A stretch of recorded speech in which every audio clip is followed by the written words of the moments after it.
So today, we're jumping into a debate that really splits opinions right down the middle in the Islamic world. We're talking about the very source code of the faith. Is one holy book enough? Or do you need a second, equally important source to even be a practicing Muslim? And, this isn't just some academic question. It really shapes the daily lives of over 1 billion people. And this is the core question. It seems simple, right? But the implications are absolutely huge. Is the Quran, Islam's holy book, a complete guide all on its own? Or do you need another source of authority to truly understand and live by it? That's the fundamental divide we're going to explore. Okay, to even get into this, we have to understand one key term, Hadith. So what are they? Well, they're these massive collections of reports, all detailing the sayings and actions of the Prophet Muhammad.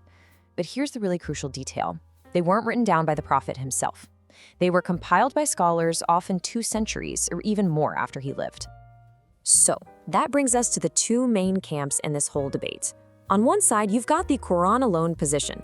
Their whole argument is that the Quran is complete, it's perfect, and it is the only divine source you need, period. But then, on the other side, you have the traditional Quran plus Hadith view, which says, no way. The Hadith are absolutely essential for understanding everything, from the Quran to the Prophet's life itself. All right, so let's dig into that first position. What are the core arguments for relying on the Quran and only the Quran? Well, their case really rests on a few key pillars. First, they point right to the Quran itself, which they say describes itself as complete and fully detailed. So for them, the question is, why would you need anything else? Then they get into the issue of reliability, and they ask a really powerful question. If a collection of supposedly authentic reports has known fakes or contradictions in it, how can you trust any of it? They argue that tons of hadith not only contradict each other and the Quran, but some even contain stories that just feel, disrespectful to the Prophet. And they'll back this up with verses from the Quran itself, like this one. For them, that phrase, in the Quran alone, isn't just a coincidence. They see it as a direct command, as powerful evidence that God intended this book to be the one and only source of guidance. And this leads them to what they see as a massive historical problem. They ask, look, if these sayings were so vital for salvation, why didn't the Prophet Muhammad himself order them to be written down and preserved? He had scribes, he had materials, he had loyal followers. The idea that he'd leave such a crucial task to fallible collectors hundreds of years down the line, in totally different parts of the world, for them, it just doesn't add up. Okay, so now let's flip the coin and look at the counterposition, which, by the way, is the view held by the vast majority of Muslims today. How do they build a completely different understanding of religious authority? Well, the defenders of Hadith push back, and they push back hard. They say, hold on, throwing out everything just because of a few bad apples, that's totally unfair.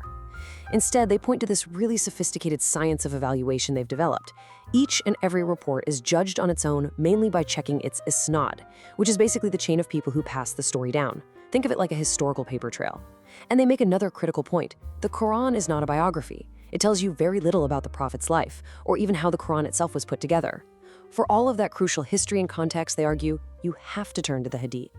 Now, this is where it gets really interesting because we can see how these 2 positions directly clash on specific points. This is where the rubber really meets the road in this whole disagreement. So let's look at this whole clash over authenticity. The Quran alone side says this whole business of judging each one individually is a flawed game. If the system of collecting them was broken to begin with, you just can't trust the results.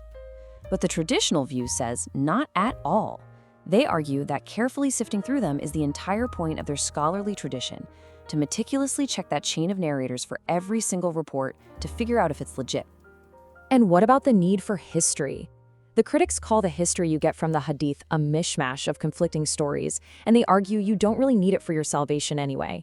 But the traditional view counters that this history is absolutely essential. They'd say that without the Hadith, the Quran becomes a text just floating in a vacuum, completely detached from the life of the Prophet and the events that shaped it. Now, to see how this plays out in the real world, let's look at a famous, or maybe infamous, example that always gets brought up. Critics of the Hadith just love to point to this one narration that mentions drinking camel's urine for medicinal reasons. They hold it up as a perfect example of something that sounds bizarre or unscientific. And the responses to this one Hadith, man, they perfectly capture the complexity of the whole debate. The defense is, look, this was simply a known cultural practice among desert nomads back then, and it's not a religious requirement for anyone today. But the rebuttal is fascinating. They say the camel's urine is just a red herring. The real problem with that hadith, they argue, is the brutal punishment it also describes, gouging out people's eyes, which they see as a clear violation of the Quran's principles of justice. And all of this brings the debate to its sharpest point. It all boils down to this ultimate challenge from the Quran alone side. They basically say, okay, if the Quran is God's complete and perfect message, then give me just one hadith, one single report from outside the Quran that is absolutely necessary for my salvation. It's a powerful challenge, and it puts the burden of proof squarely on those who see the hadith as a second vital source of guidance. So you can see, this is not just some dusty, abstract theological argument.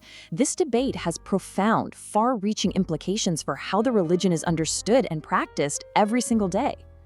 This isn't just theory. This stuff shapes the very practice of the faith. It's the foundation for Islamic law, what's known as Sharia. It determines the nitty-gritty details of daily rituals, like how exactly you're supposed to perform the formal prayer. And on a really personal level, it defines a believer's relationship with the Prophet Muhammad.